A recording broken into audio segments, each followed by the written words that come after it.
Brace Lord, எல்லாருக்கும் brace Lord. இந்த நாளிலே தேவன் உங்களோடு பேச எனக்கு கொடுத்த வார்த்தைக்காக உங்களுக்கு முன்பாக என்னை கொண்டு வந்து நிறுத்தி இருக்கிறார். அதற்காக தேவனுக்கு கொடான கொடி நன்றி செலுத்துகிறேன். வார்த்தை, நான் உங்களுக்கு அடிக்கடி சொல்லுகிறது, என்னுடைய மெசேஜில் நான் உங்களுக்கு சொல்லுகிறது வார்த்தை. வார்த்தை என்றால் என்ன? தேவன் பேசி எழுதிய வார்த்தை தான் இந்த புஸ்தகம்.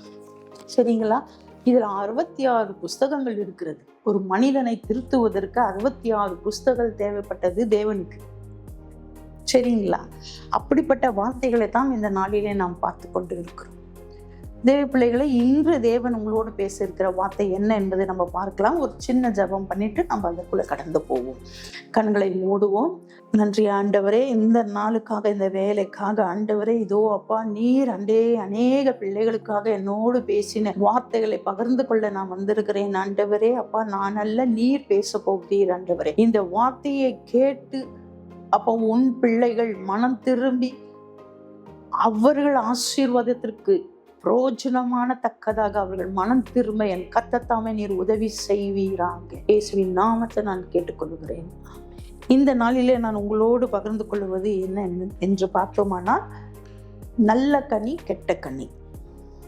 நான் இந்த எப்ப பாரு ஆசீர்வாதம், சாபம், நல்ல கனி கெட்ட கனி, நல்லவன் கெட்டவன், இது தவிர என்னங்க இருக்கு இந்த பூமியில? இதுதான் பூமி, இதுதான் உலகம், இல்லைங்களா? அப்போ இந்த நல்ல கனினா என்ன, கெட்ட கனினா? கனி என்பது ஒரு பழம். சரிங்களா? அந்த நல்ல கனியைக்காக தான் ஆதாம் ஏவாளை சாத்தான் வஞ்சித்தான். அந்த கனியை சாப்பிடாதே என்று தேவன் அவர்களுக்கு சொன்னார், இல்லையா? கீழ்ப்படியாமல் போய்விட்டார்கள். அந்த கனி தான் உலகம். நல்லா புரிஞ்சுக்கோங்க. ஆண்டவர் சாதாரண எதையும் செய்யவில்லை தேவ பிள்ளைகளே. இன்று நமக்கு சொல்லி இருக்கிறாருன்னா அந்த கனி. இங்கே என்ன சொல்லப்பட்டிருக்குது? கனி, நல்ல கனி கெட்ட கனி. சரிங்களா? நாம் இந்த நாளில நல்ல கனிகளை குறித்தும் கெட்ட கனிகளை குறித்தும் நாம் பார்க்க போகிறோம். என்ன அப்படி ஒரு நல்ல கனி, அப்படி ஒரு கெட்ட கனி பார்க்கலாமா? எடுத்துக்கொள்ளலாம். கலாத்தியர் 5ஆம் அதிகாரம் 4ஆம் வசனத்தை நாம் எடுத்து வாசிப்போம். நியாய பிரமாணத்தினாலே நீதிமான்களாக விரும்புகிற நீங்கள் யாவரும் கிறிஸ்துவை விட்டு பிரிந்து கிருபை இன்றி விழுந்தீர்கள். கிருபை இன்றி, கிருபை இல்லாம விழுந்துட்டீங்க. என்ன இல்லாம விழுந்துட்டீங்க? கிருபை இல்லாம விழுந்துட்டீங்க. எதனால? அங்க சொல்லப்பட்டிருக்கிறது, நியாய பிரமாணத்தினால் நீதிமான்களாக விரும்புகிற நீங்கள் யாவரும் கிறிஸ்துவை விட்டு. இந்த புஸ்தகம் 2 புஸ்தகங்க. கிமு இருக்கு, கிபி இருக்கு. சரிங்களா? கிமு இயேசு கிறிஸ்து பிறப்பதற்கு முன்பாக, கிபி என்பது இயேசு கிறிஸ்து பிறந்ததுக்கு அப்புறம். சரிங்களா? இது இயேசு கிறிஸ்து பிறந்ததுக்கு அப்புறம் நமக்கு கொடுக்கிற நியாய பிரமாணம். மோசேனுடைய நியாய பிரமாணம் செல்லாது போயிடுச்சு. அப்போ இயேசு கிறிஸ்து என்ன பிரமாணத்தை கொடுக்குறாருன்னு பார்த்தீங்கன்னாக்கா, இப்போ நான் உங்களோடு வாசிக்க இருக்கிறேன், எடுத்துக்கொள்ளுங்கள். அதே கலாத்தியர் 5ஆம் அதிகாரத்துல 14, 15 நான் உங்களிடத்துல வாசிக்க இருக்கிறேன். 5ஆம் அதிகாரம் 14வது வசனம். உன்னிடத்தில் நீ அன்பு கூறுவது போல பிறனிடத்திலும் அன்பு கூறுவாயாக என்கிற இந்த ஒரே வார்த்தையில நியாய பிரமாணம் முழுவதும் நிறைவேறும். ஒரே ஒரு வார்த்தையில. நான் அடிக்கடி சபையில சொல்லுகிறது உண்டு. இயேசு கிறிஸ்து அன்பு எப்படி இருந்துச்சு தெரியுங்களா?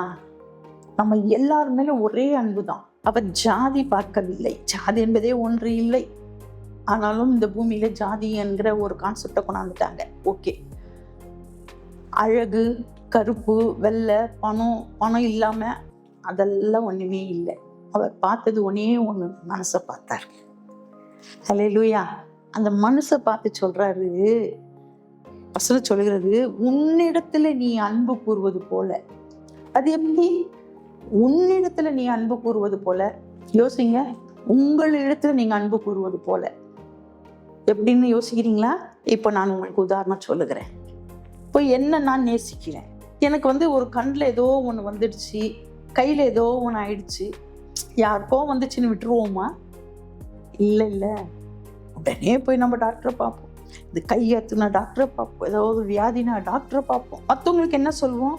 நீங்கள் போங்க ஹாஸ்பிட்டலுக்கு, பார்த்துக்கங்க. மறுநாள் கூட விசாரிக்க மாட்டோம் அவங்க நல்லா இருக்காங்களா இல்லையான்னுட்டு. ஹல்லேலூயா. ஆனால் இங்க வசனம் என்ன சொல்லுகிறது? கிபில இயேசு கிறிஸ்து பிறந்ததுக்கு அப்புறம் வசனம் என்ன சொல்லுகிறது? நீ உன்னை நேசிப்பது போல பிறரை நேசி. புரியுதுங்களா?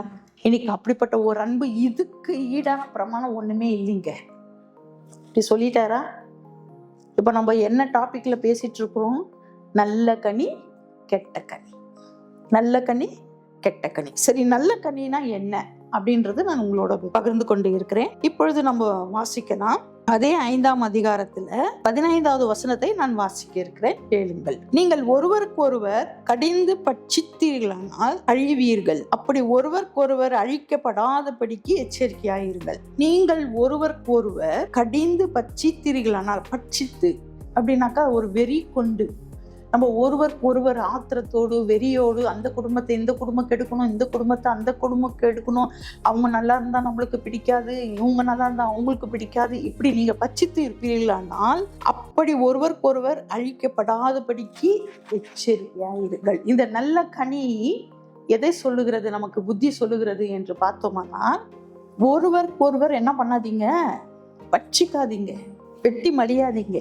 இன்னைக்கு நம்ம பார்க்குறோம், எத்தனையோ நியூஸ்ல பார்க்குறோம், அப்பா பிள்ளைகளை கொலை செய்கிறது, பிள்ளைகள் அப்பாவை கொலை செய்கிறது, தாயை கொலை செய்கிறது, மனைவியை கொலை செய்கிறது, தன் சொந்த பிள்ளைகளை கொலை செய்கிறது. தேவ பிள்ளைகளை அப்பவே சொல்லிட்டார், 2025 வருஷத்துக்கு முன்னாடியே சொல்லிட்டாரு, என்னன்னுட்டு, இப்படிப்பட்ட காரியங்கள் நீங்கள் செய்யாத இருப்பாயாக. எரிச்சலான காரியங்கள், பட்சிக்கிற காரியங்கள் உங்கள்கிட்ட என்னவா இருக்கக்கூடாது, அப்படி வராதபடிக்கு எச்சரிக்கையாயிருங்கள்.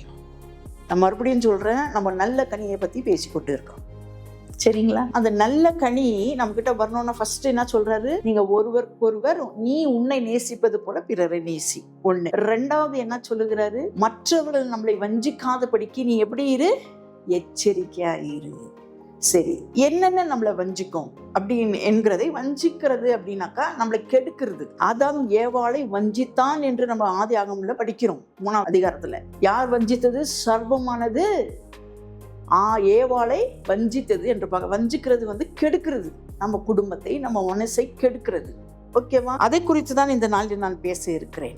ஒரு 9 நல்ல கனிகள். இந்த 9 நல்ல கனிகள், அந்த 9 நான் உங்களிடத்துல வாசிக்க இருக்கிறேன், கேளுங்கள். ஆவின் கனியோ, ஆவின் கனினாக்கா, இன்னைக்கு ஜீசஸ் கிரைஸ்ட் போனதுக்கு அப்புறம் அவர் மரித்தார் பார்த்தீங்களா, அந்த ரத்தம் இன்னும் நமக்காக பேசி கொண்டு இருக்கிறது, அந்த ரத்தம் இன்னும் நமக்காக உதவி செய்து கொண்டிருக்கிறது. அதுதான் பரிசுத்த ஆவின் என்று நாங்கள் சொல்லுகிறோம், சரிங்களா? அந்த பரிசுத்த ஆவின் கனி என்ன அப்படின்னு பார்த்தோமானால், அன்பு, சந்தோஷம், சமாதானம், நீடிய பொறுமை, தயவு, நற்குணம், விசுவாசம், சாந்தம், இச்சை அடக்கம். 9 வந்துச்சுங்களா? 9 இச்சை அடக்கம். இந்த 9 கனிக்கு மீறின பிரமாணம் ஒண்ணுமே இல்லையா. இதுக்கு மிஞ்சி உலகத்துல வேற எந்த பிரமாணம் இல்லைன்றார். இது ஒரு பிரமாணமா சொல்றாரு, கட்டளையா சொல்றாரு. மறுபடியும் சொல்றேன் நான் உங்களுக்கு, அந்த 9 கனி என்ன என்று. ஆவின் கனியோ அன்பு. நல்ல கனி கொடுக்கிற ஒரு மனுஷன் இடத்துல என்ன இருக்கணும்? இந்த 9 இருக்கணும், இந்த 9 பழம் இருக்கணும். என்ன இருக்கணும்? 9 பழம். அன்பு. அன்பு இருக்கா?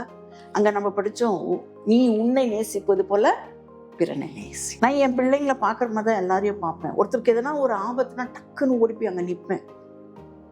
எனக்கு என்ன வந்துச்சு, நான் இருக்கலாம் இல்ல, இருக்க மாட்டேன். ஏன்னா எனக்குள்ள இருக்கிறதுக்கு ஆவியின் கனி, பரிசுத்த ஆவியானவருடைய கனி, ஜீசஸ் கிரைஸ்டுடைய வார்த்தைகள் எனக்குள்ள இருக்கிறது. அப்போ இந்த வார்த்தைகளை கேட்டு நான் என்ன பண்ணணும்? அதன்படி செய்யணும். அந்த 9 கனி முதலாவது என்னவா? அன்பு. அந்த அன்பு எப்படி இருக்கணும்? தேவ பிள்ளைகளே, உண்மையா இருக்கணும். அதில் கபடி இருக்கக்கூடாது, அதில் போராமல் இருக்கக்கூடாது, வஞ்சகம் இருக்கக்கூடாது. உண்மையாக நேசிக்கணும். நீங்கள் உண்மையாக நேசிச்சு பாருங்களேன், ஒருத்தருடைய அன்பு ஒரு மாதிரி வேஷம் தெரிவித்த அன்பாக இருக்கும். அப்படி தானேம்மா, விடு விடு எல்லாம் சரியாக போயிடும், ஆனால் நமக்கு ஹெல்ப் பண்ணாது அந்த அன்பு. சொல்லிட்டு இதுக்கு வேற வேலை இல்லை, இந்த பொம்பளைக்கே வேற வேலை இல்லை, அப்போ பாரு ஏதாவது பேசிட்டே இருக்குது, ஏதாவது குறை சொல்லிகிட்டே இருக்கு. புரியுதா நான் சொல்கிறது? ஒரு உண்மையான அன்பு இருந்தா யார் என்ன பேசினாலும் நம்ம கேட்க முடியும். அல்லேலூயா. யார் என்ன சொன்னாலும் நம்மளால கேட்க முடியும். அந்த மாதிரி அன்பு இருக்கா? இல்லையா? இன்னைக்கு எடுத்துக்கோங்க அந்த அப்படிப்பட்ட அன்பு, உண்மையான அன்பு. 2வது சொல்லப்பட்டு இருக்கிறது சந்தோஷம். தேவ பிள்ளைகளே, இது ஆவின் கனி. என்ன நடந்தாலும் நம்ம என்ன பண்ணக்கூடாது? முறுமுறுக்க கூடாது. வேதம் சொல்லுகிறது, துதி எடுத்தா சாத்தான் ஓடுவான், முறுமுறுத்தா திரும்பி வருவானா. அந்த முறுமுறுப்பு இருக்கக்கூடாது. நம்ம வீட்டில் ஒரு சோகம் இருக்கக்கூடாது, ஒரு வெறுப்பு இருக்கக்கூடாது. எப்பவுமே நம்ம ஒரு சந்தோஷமா இருக்கும். அல்லேலூயா. சந்தோஷமா இருக்கணும். எவ்வளோ பிரச்சனை. நான் மேலே சர்ச்சில் ஸ்பீச் கொடுத்துட்டு பேய் ஓட்டிட்டு வருவேன். இந்த செய்வனை இருக்கிறவங்க அப்படிலாம் வந்தாங்கன்னா பேய் ஓட்டிட்டு வந்தா கீழே எனக்காக காத்துட்டு இருக்கும் பிரச்சனை. அது எனக்கு நல்லாவே தெரியும். நம்ம அதை துரத்தணும் இல்லையா? அது யார் மூலியமானா எனக்கு வீட்டில் எனக்கு பிரச்சனை வந்துடும். கண்டுக்கவே மாட்டேன். நான் பாட்டுக்கு உள்ள போய் டேபல் போட்டு கதவு சாத்தி படுத்துருவேன். என்ன கத்துறீங்களோ கத்திட்டு இருக்கேன். அப்போ எனக்குள்ள ஆவியானவர் இருக்கும்போது நான் எப்பவுமே சந்தோஷமா தான் இருக்கிறேன். கத்தி கத்தி அவங்க தான் சுஸ்தாயிடணும். அல்லேலூயா. இந்த பழக்கத்துக்கு வாங்க. ஒருத்தர் பேசுறாங்களா, அந்த இடத்துல நம்ம பேசவே கூடாது. தெய்வ பிள்ளைகளே, நான் விட்டு கொடுக்கணும். ஆவியில பிறந்தவர்களா இருக்கணும். ஜீசஸ் கிரைஸ்டின் பிள்ளைகளா நாம் இருக்கிறோம்னா, கிறிஸ்துவர்கள்னா ஒரு மாற்றம் இருக்கணும், ஒரு வித்தியாசம் இருக்கணும், உலகத்துக்கு சாட்சியா நிக்கணும். ஆண்டவர் சொல்றாரு, நான் தேவன் என்பதுக்கு இந்த வேதம் கூட இல்லைங்க சாட்சி, நீங்கள் சாட்சி. இருக்கிறோமா நம்ம இன்னைக்கு? அப்படி ஒரு சாட்சியா இருக்கிறோமா? 2வது சந்தோஷம். 3வது என்ன சொல்லப்பட்டு இருக்கிறது? சமாதானம். நம்ம கேட்குறோம், ஆண்டவரே என் குடும்பத்துல சமாதானம் இருக்கணும். சமாதானம் வேணும்னா நம்ம என்ன பண்ணணும் தெரியுமா? இருக்குது போதும்னு நினைக்கணும். அல்லேலூயா. சொல்லுவாங்க, ஒரு பழமொழி சொல்லுவாங்க, இருக்கிறத விட்டுட்டு பறக்க ஆசைப்படுறாங்க. உண்மை தேவ பிள்ளைகளே. ஒரு 10 ரூபாய குடும்பத்துக்கு செலவு பண்ணிட்டு அந்த 1 ரூபாய் எடுத்து வைக்கணும். ஆனா இப்போ நடந்துன்னு இருக்கிற இந்த காலகட்டத்தில் எப்படி தெரியுமா இருக்காங்க? 10 ரூபாய் இல்ல, 15 ரூபாய் செலவு பண்றாங்க. அந்த 5 ரூபாய் வெயிட்டிங்ல இருக்கு கடனா. நமக்கு ஈந்ததை தான் நம்ம செய்ய முடியும். நம்மளால முடிந்ததை தான் நம்ம செய்யணும். புரியுதுங்களா? எப்படி நமக்கு ஒரு கடன் நம்மளை மீறி போகுதுன்னா இப்படித்தான். 5 ரூபாய் தானே, அடுத்த மாசம் வர வருமானத்துல நான் என்ன பண்ணுவேன்? கழிச்சுக்குவேன். இன்னைக்கு நம்மளுக்கு உண்ணும் உடுத்த உடைய இருக்குங்களா? அதுக்கு சந்தோஷப்படுங்க. அதுவே போதுமானது இல்லையா? நம்ம தானம்மா, அதே நம்மளுக்கு போதுமானது. அதுக்கு மீறி வர்றதெல்லாம் நம்ம தேவைகள். சரிங்களா? அப்போ 3வது என்னவா? சமாதானம். எது இருந்தாலும் இல்லைன்னாலும் அந்த சமாதானத்தை வைத்துக் கொள்ளுங்க. அல்லேலூயா. உலகத்தையே அனுபவிச்சா கூட நமக்கு சமாதானம் கிடைக்காதுங்க. ஜீசஸ் கிரைஸ்ட் சொல்றாரு, நான் உங்களுக்கு ஒரு செய்தியில சொல்லி இருப்பேன், உலகம் கொடுக்கிற சமாதானம் அல்ல, என்னுடைய சமாதானத்தை நான் உங்களுக்கு கொடுக்கிறேன். அப்படி ஒரு சமாதானம் வரணும்னாக்கா நம்ம இப்படி ஆவின் பிள்ளைகளா இருக்கணும். உண்மையான அன்பு, உண்மையான சந்தோஷம், உண்மையான சமாதானம். 3வது 4வது நாம் பார்க்கிறோம் நீடிய பொறுமை. அது என்ன பொறுமை? அதுல நீடிய பொறுமை. ஆம் தேவ பிள்ளைகளே, அந்த நீடிய பொறுமையில தான் இயேசு கிறிஸ்து சிலுவையை அறைந்தார். இயேசு கிறிஸ்து சிலுவை எப்படி அறைஞ்சாராம்? நீடிய பொறுமைனால. இன்னைக்கு நம்மளுக்கு பொறுமை இருக்குங்களா? நம்ம வீட்டுல பொறுமை இருக்கா? நாங்களும் ரொம்ப பொறுமையா இருந்தோங்க. மாமியார் திட்டினா வாங்கிக்குவோம், புருஷன் திட்டினா வாங்கிக்குவோம், இதுக்கு பத்தாதுக்கு எங்க அம்மா அப்பா திட்டினா வாங்கிக்குவோம், நாத்தனாருங்க திட்டினா காதலே போட்டுக்க மாட்டோம். அப்படி வாழ்ந்ததுனால இந்த 43 வருஷமா எங்க வாழ்க்கை எப்படி இருக்குது? பார்க்கறதுக்கு அழகா இருக்கிறது. எப்படி இருக்கிறது? அழகா இருக்குது. ஏன்னா அந்த பொறுமை இன்னைக்கு இருக்குங்களா? இன்னைக்கு கணவன் மனைவி பிரிவதுக்கு காரணம் என்ன சொல்லுங்க? பொறுமை இல்லை. ஒரு தாய் பிள்ளைகளுக்கு வருகிற பிரச்சனை எதனால? பொறுமை இல்லை. வேதம் சொல்லுகிறது, எபேசியர் 6:1 சொல்லுது, நீங்கள் பெற்றோர்களே பிள்ளைகளை கோபப்படுத்தாதீர்கள், பிள்ளைகளே பெற்றோர்களை கோபப்படுத்தும்படிக்கு பேசாதே இருங்கள். ஆம் தேவ பிள்ளைகளே, நீடிய பொறுமை நமக்கு ரொம்ப ரொம்ப அவசியம். இயேசு நம்ம செய்கிற பாவத்தை பார்த்து கொண்டு பொறுமையாத்தான் சிலுவையில் அறைந்தார். அவர் சிலுவையை அறியாவிட்டால் நமக்கு பாவ மன்னிப்பு இல்லை தேவ பிள்ளைகளே. அந்த பாவ மன்னிப்பு இல்லை. இன்னைக்கு கர்த்தர் நமக்கு ஒரு பொறுமையை கொடுத்திருக்கிறார். ஆனால் அந்த பொறுமை இல்லைன்னா நம்மளால வாழ முடியாது. வாழ்க்கையில எல்லாமே இருக்குங்க. கடவுள் எல்லாமே, நான் சொன்னேன் இல்லையா, இது நல்ல கனியை நான் பேசிட்டு இருக்கிறேன். இன்னும் கெட்ட கனிகள் வந்துச்சுன்னா எவ்வளவு மோசமா இருக்கும் தெரியுங்களா? நல்ல கனிக்கு அந்த 9 கனியை ஏற்றுக்கொள்ளுகிறவர்கள் இந்த வார்த்தையை எழுதி கொள்ளுங்கள். நீங்க பைபிள் இல்லாதவங்க கூட இந்த வார்த்தையை எழுதிக்கங்க. முதலாவது அன்பு, 2வது சந்தோஷம், 3வது சமாதானம், 4வது நீடிய பொறுமை. பொறுமை இருந்தால் எது வேணும் சாதிச்சிடலாங்க. பொறுமை இருந்தால் வாழ்க்கை நல்லா இருக்கும். எந்த வேலையிலையும் நமக்கு ஒரு பொறுமை வேணும். அதுவும் எப்படி இருக்கணுமா? இன்னும் கிறிஸ்துவர்களுக்கு நீடிய பொறுமை இருக்கணும். அல்லேலூயா. கிறிஸ்துவர்கள் சொல்றது, நான் ஆண்டவர்கிட்ட வந்ததுக்கு அப்புறம் தான் எனக்கு நிறைய பிரச்சனை வருது. எல்லாரும் அப்படி சொல்லுவாங்க. ஏன் இப்படி பேசுறாங்க நான் யோசிப்பேன்.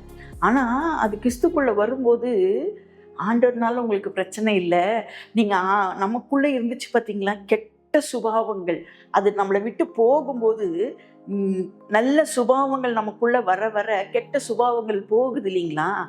அதனால்தான், அதுதான் பிரச்சனையே. மற்றபடி வேற எந்த பிரச்சனையும் இல்லை. அல்லேலூயா. அப்போ நீடிய பொறுமை நமக்கு ரொம்ப அவசியம். 5வது தயவு. சரியா? நம்ம தயவு உள்ளவர்களாக காணப்பட வேண்டுமா? அப்படின்னா என்ன அப்படின்னாக்கா, ஒரு மற்றவர்களிடத்துல ஒரு தயவு காற்றவர்களாக காணப்படும், மன்னிக்கிறவர்களாக காணப்படும். நான் மன்னிக்கவே மாட்டேன், நான் இப்படித்தான், உன்னை பழி வாங்காம விட மாட்டேன். தயவு தயவு விட்டு கொடுங்க, மன்னிங்க அவங்கள. ஏன்னா இயேசு கிறிஸ்து தயவு காட்டினால்தான் இன்னைக்கு நம்ம பிழைத்திருக்கிறோம் தேவ பிள்ளைகளே. பரலோக போவதற்கு நமக்கு ஒரு வாய்ப்பு கொடுத்திருக்கிறார் தேவன். நம்மளாம் ரொம்ப நல்லவங்க என்று தேவன் நம்மளை கொண்டு வரல. நம்ம பாவத்தை கழுவத்தான் அவர் சிலுவையில சுமந்தார். அவர் தயவுள்ளவராயிருக்கிறார். அதனால் நமக்கு தயவு காட்டினார். நம்ம யாருக்கெல்லாம் தயவு காட்டுறோமா? ஒரு சின்ன சின்ன விஷயத்துக்கெல்லாம் பிரச்சனை பண்ணி கொண்டு இருக்கிறோம் இல்லைங்களா? அதெல்லாம் விட்டு தயவுள்ளவர்களாக காணப்பட வேண்டும். 6வது நற்குணம். நற்குணம்னா என்ன? நல்ல காரியங்கள் செய்வது. என்னவா? நல்ல காரியங்கள். எங்க குடும்பம் ரொம்ப பெரிய குடும்பம். இந்த உலகத்துல நடக்கிற அத்தனையும் எங்க குடும்பத்துல நாங்க பார்ப்போம். 6 அண்ணனுங்க, 6 ஆண் பிள்ளைகள், 6 பெண் பிள்ளைகள். கொஞ்சம் இதை அப்படியே டிவைட் பண்ணுங்களேன், அப்படியே போயிட்டே இருக்கும். எல்லாமே எங்க குடும்பத்துல நடக்கும். ஆனா எல்லாம் விட்டு கொடுத்து தான் போகும், எல்லாம் சமாளிச்சுட்டு தான் போகும். அந்த நற்குணம், நல்லதே செய்யணுங்க. அந்த இடத்துல இருக்கிறது இந்த இடத்துல சொல்லக்கூடாது. இங்க நடக்குது, ஏதோ ஒருவர் நம்ம இடத்துல ஒரு குறைகள் சொல்லுகிறார்கள், ஆனால் அதை நாம என்ன பண்ணணும்? அவர்களுக்கு சாதகமா பேசி விட்டுடணும். அதை போய் யாரை குறித்து சொன்னார்களோ அவர்கள்கிட்ட போய் என்ன பண்ணுவோம்? திருப்பி போய் அவர்கிட்ட சொல்லுவோம், இவங்க இப்படி சொன்னாங்கப்பா, அப்படியா சொன்னாங்க. இது ஒரு குடும்பத்தையே பாழாக்குகிறது, அவங்க இருதயத்தை கெடுக்கிறது. அந்த மாதிரி குணங்கள் நமக்கு என்ன இருக்கக்கூடாது? செயல்படக்கூடாது. நற்குணங்கள். நற்குணம்னாக்கா எவ்வளவோ இருக்கு செய்யறதுக்கு. நம்ம செய்கிற ஒவ்வொரு அசைவிலும் நன்மைக்கு ஏதுவா இருக்கணும். நான் சொல்லுவேன், ஒரு பெண்ணு வாங்கினா கூட இது எனக்கு ஆசீர்வாதமா இருக்கணும்னு நினைப்பேன். ஒரு பெண்ணு கூட நான் வாங்க போவேன் கடையில், ஆண்டவரே உங்க சித்தத்தோட ஒரு பெண்ணை கொடுங்கப்பா. ஏன்னா இந்த பெண்ணினால என்ன எழுதணுமோ என்ன செய்யணுமோ, இது யார் யாருக்கு இது போகுமோ, அப்படி ஒரு நற்குணத்தை நாம் தேடுகிற பிள்ளைகளா காணப்படுகிறோமா? நல்லது செய்கிறவர்களா? மற்றவர்கள் பசியாக இருந்தால் ஆகாரத்தை கொடுக்குறோமா? ஒரு 10 ரூபாய், நம்மகிட்ட ஒரு 10 ரூபாய் இருக்குது, அவங்ககிட்ட 1 ரூபாய் கூட இல்லை, ஒரு ரூபாய் நம்ம அவங்களுக்கு தருகிறோமா? நம்மகிட்ட 2 வஸ்திரம் இருக்குது, அதை ஒரு வஸ்திரத்தை எதுவுமே கொடுக்குறீங்களா? இந்த மாதிரி நன்மையானது செய்யணும்னா எவ்வளவோ செய்யலாங்க. செய்யறோமா? அது வேணும். அடுத்து விசுவாசம். முதல் விசுவாசம் நமக்கு கர்த்தர் மேல இருக்கணும். நம்ம கும்புற ஆண்டவர் மேல நமக்கு விசுவாசம் இருக்கணும். 2வது ஒரு அம்மா மேல நம்ம விசுவாசமா இருக்கணும். தாய் தகப்பன் மேல விசுவாசமா இருக்கணும். கணவன் மனைவி கணவனும் விசுவாசமா இருக்கணும். விசுவாசம் இல்லைன்னா வாழ முடியாதுங்க. நம்பிக்கைன்னு சொல்லலாம். இந்த இடத்துல நம்ம விசுவாசத்திற்கு நம்பிக்கைன்னு சொல்லலாம். அந்த நம்பிக்கை அதிகமா இருக்கணும். இப்போ பாத்தீங்கன்னா, ஒரு கணவன் மனைவியே நான் உதாரணத்துக்கு எடுத்துக்கிறேன். 2 பேருமே ஒரு குடும்பத்தோடு பிறந்து குடும்பத்தோடு வாழ்றாங்க இல்லைங்களா? ஆனா 2 குடும்பத்தையும் விட்டுட்டு தான் ஒரு கணவன் மனைவி குடும்பமா வாழ்றாங்க. அதுக்குன்னுட்டு அம்மா அப்பா விட்டுற முடியுமா? இந்த பக்கம் அம்மா அப்பா விட்டுற முடியுமா? எப்பவுமே நமக்கு ஒரு விசுவாசம் இருக்கணும், அவங்க மேல அன்பு இருக்கணும், அரவணைப்பு இருக்கணும், ஆறுதல் இருக்கணும். எல்லாத்துக்கும் மேல எல்லாத்தையும் விட்டுட்டு வர்றாங்க பாத்தீங்களா? ஒருத்தருக்கு நம்பிக்கை இருக்கும், உண்மையான நம்பிக்கை. எப்படி இருக்கணும்? ஏதோ வாழ்ந்தோம், கொஞ்ச நாள் பார்க்கலாம், சரியில்லைன்னா என்ன பண்ணிடலாம்? டைவர்ஸ் பண்ணிடலாம். நான் ப்ரே பண்ணிட்டு இருக்கிறேங்க. 1 வருஷம் ஆயிடுச்சுன்னா டைவர்ஸே கொடுக்கக்கூடாது, அப்படி ஒரு சட்டம் வரணும். அதுக்காக நான் ப்ரே பண்ணிட்டு இருக்கிறோம் நாங்கள் எங்கள் சபையில். அது இருக்கிறதுனால தான் நாங்கள் எல்லாம் ஓடி போயிடுறாங்க. இன்னைக்கு ஆண்களும் தவறு செய்கிறாங்க, பெண்களும் தவறு செய்கிறாங்க. தேவ பிள்ளைகளே, நாம் ஒருவருக்கு ஒருவர் விசுவாசமா இருக்கலாம். முதல் விசுவாசம் கர்த்தர் மேல வைக்கலாமா? நம்மை வழி நடத்துகிற தேவன் மேல வைக்கலாமா? இயேசு மேல வைக்கலாமா? குடும்பத்து மேல வைக்கலாமா? நம்ம செய்கிற தொழில் மேல வைக்கலாமா? எது செய்தாலும் விசுவாசத்தோடு நம்பிக்கையோடு இது நமக்கு பலன் கொடுக்கும் என்று செய்யுங்களேன். ஹல்லேலூயா. இது கனி, நல்ல கனி. இன்னும் சாந்தம், இச்சை அடக்கம். சாந்தம் என்பது பொறுமை. கொஞ்சம் சாந்தமா பேசம்மா, ஏமா வல்லு வல்லு வல்லு பட்டாசு மாதிரி வெடிப்பாங்க சிலர் இல்லைங்களா? தேவ பிள்ளைகளே, சாந்தமா பேசு, பொறுமையா பேசு. அவங்க என்ன, ஒரு சிலர் யார் என்ன பேசுறாங்க கூட கேட்காம பேசிட்டே இருப்பாங்க. என்கிட்ட நிறைய பேர் வருவாங்க, அவங்க குறைங்களெல்லாம் சொல்லிட்டே இருப்பாங்க. கிட்டத்தட்ட 1 மணி நேரம் சொல்லுவாங்க. நான் சொல்லுவேன், இதுதானா உன் பிரச்சனை, விடு, இப்ப நான் பேசட்டுமா? அவ்வளோ ஆதங்கம் அவங்களுக்கு, அவங்க வீட்டில் இருக்கிற பிரச்சனைங்க அவ்வளோ ஆதங்கம். நான் சொல்லுவேன், இதுக்கெல்லாம் ஒரே சொல்யூஷன், நீ முதல்ல எப்படி இரு? சாந்தமாயிரு. நீ முதல்ல சாந்தமாயிரு. பேசுறவங்க பேசிட்டு போகட்டும்.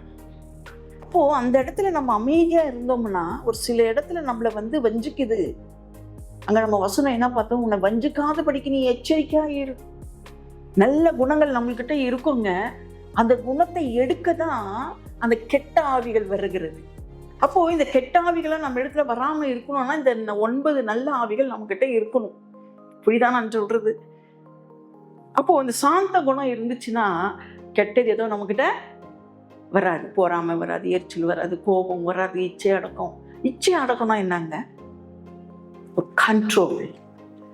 இச்சை என்பது விபச்சாரம் செய்கிறது தான் இச்சை அல்ல, ஆசை. எதை பார்த்தாலும் ஆசை. அந்த ஆசை தான் ஏவாளை வஞ்சித்தது. இந்த பழம் அழகா இருக்கிறதே என்று நினைத்தாள். பார்க்கறதுக்கு அழகா இருக்கிறதே, அதுவே அவளுக்கு என்னமா மாறிடுச்சு?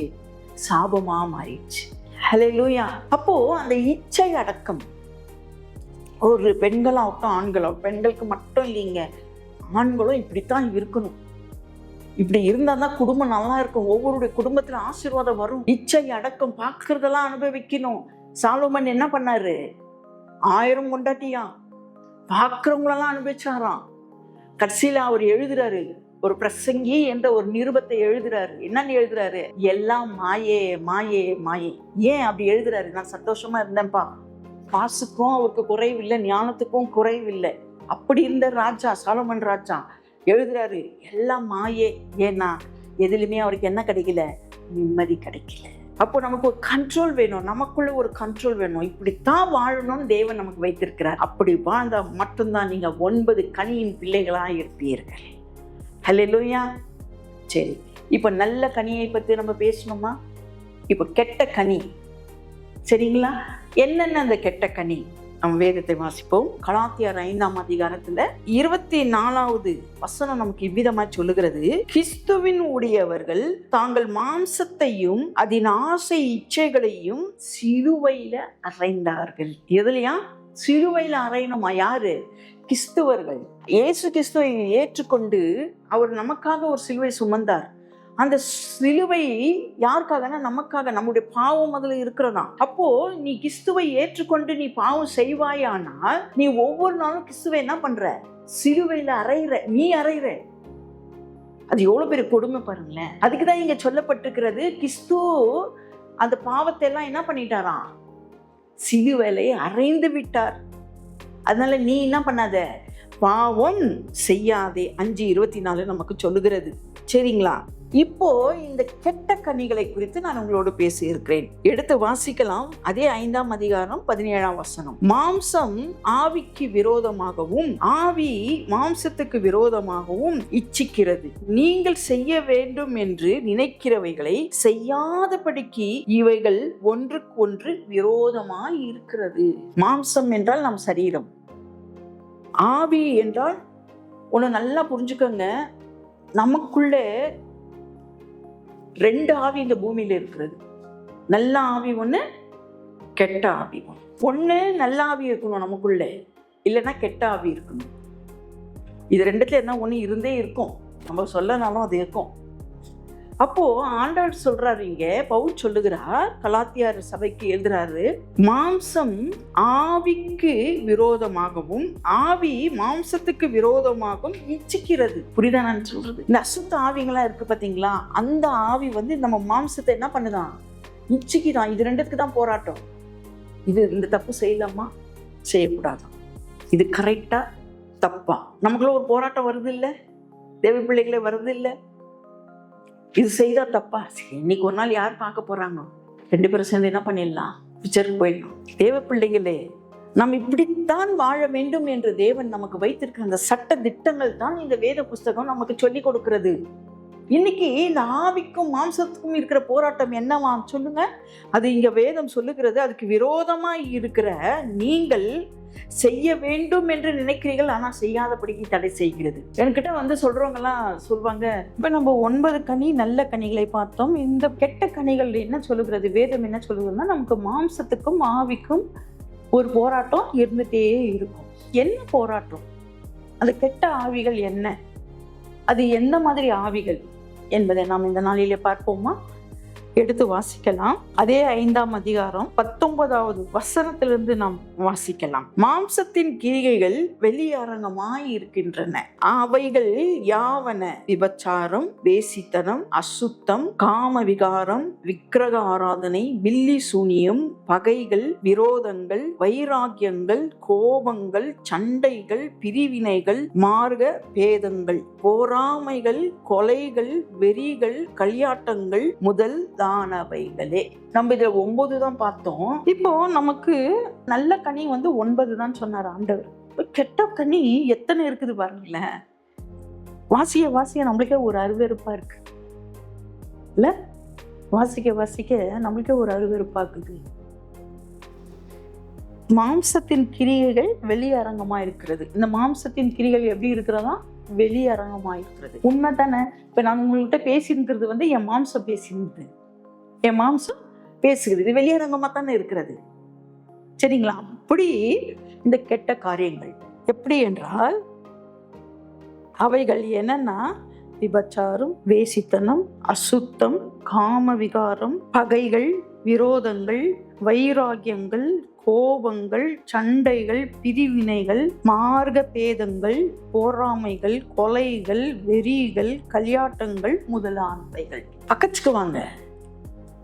யோசிக்கவே மாட்டாங்க. நல்ல ஃப்ரெண்ட்ஸா இருப்பாங்க, திடீர்னு பகச்சுன்னு போயிடுவாங்க. அவங்க என்ன நம்ம கிட்ட பார்க்க அறிஞ்சாங்கன்னே தெரியாது. அப்போ நம்ம ஏதோ நன்மை செய்திருக்கிறோம், அந்த நன்மை அவர்களுக்கு என்ன ஆகல, பிடிக்கல. தேவ பிள்ளைகளை இதெல்லாம் எதுக்கு அடையாளமா இருக்கிறதா? தேவ பிள்ளைகளை, உங்களுக்கு வேத புஸ்தகம் இல்லை என்றால் நான் சொல்ற வார்த்தைகளை எழுதி வைத்துக் கொள்ளுங்கள். இன்னொரு முறை நான் உங்களுக்கு முன்பாக நான் வாசிக்கிறேன்.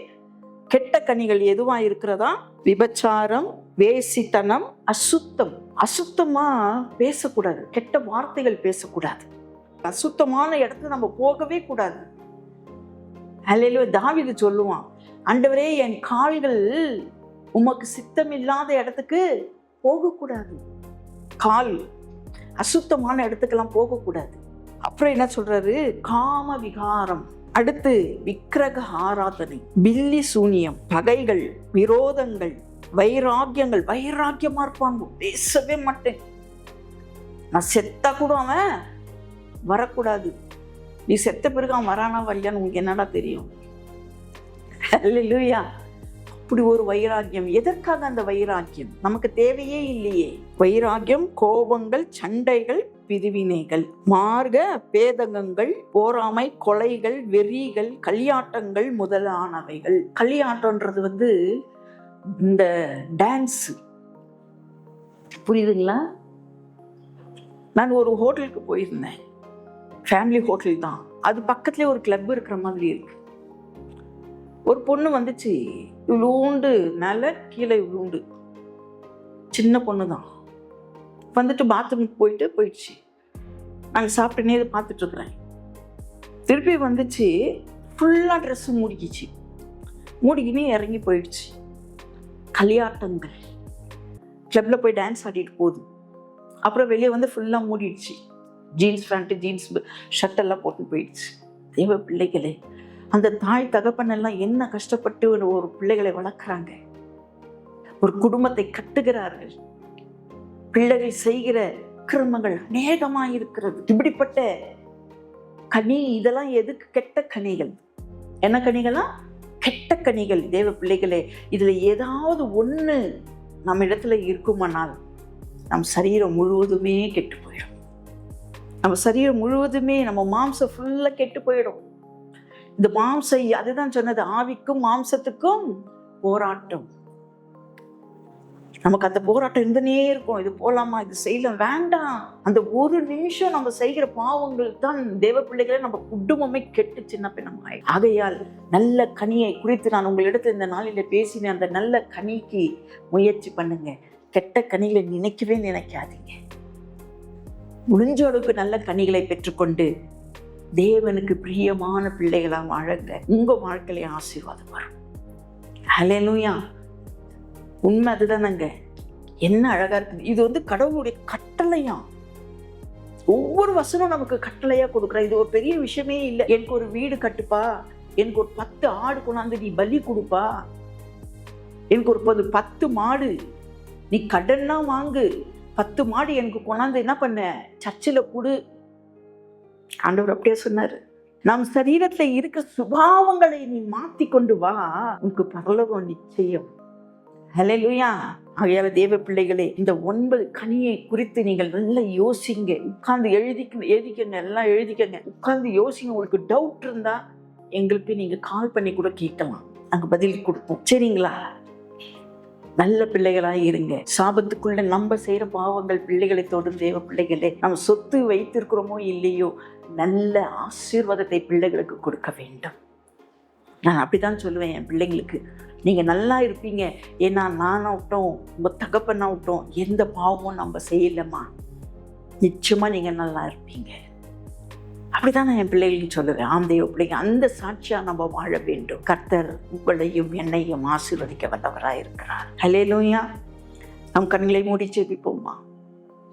ஆண்டவரே, இந்த நாளில் நாங்கள் நல்ல கனிகளை குறித்து பார்த்தோம். ஆண்டவரே, ஆவின் கனிகளோ நீ சொன்ன இந்த 9 கனிகள் அப்பா, மாம்சத்தின் கனிகளோ இந்த எத்தனை கனிகள் ஆண்டவரே, படிக்க கூட முடியாத, இந்த வாயினால சொல்லக்கூட முடியாத அசிங்கமான காரியங்கள் வேண்டாம் அப்பா. இதெல்லாம் விட்டு விட்டு இந்த 9 கனிக்கு உகந்த பாத்திரமா பிள்ளைகளை வழி நடத்துங்க ஆண்டவரே.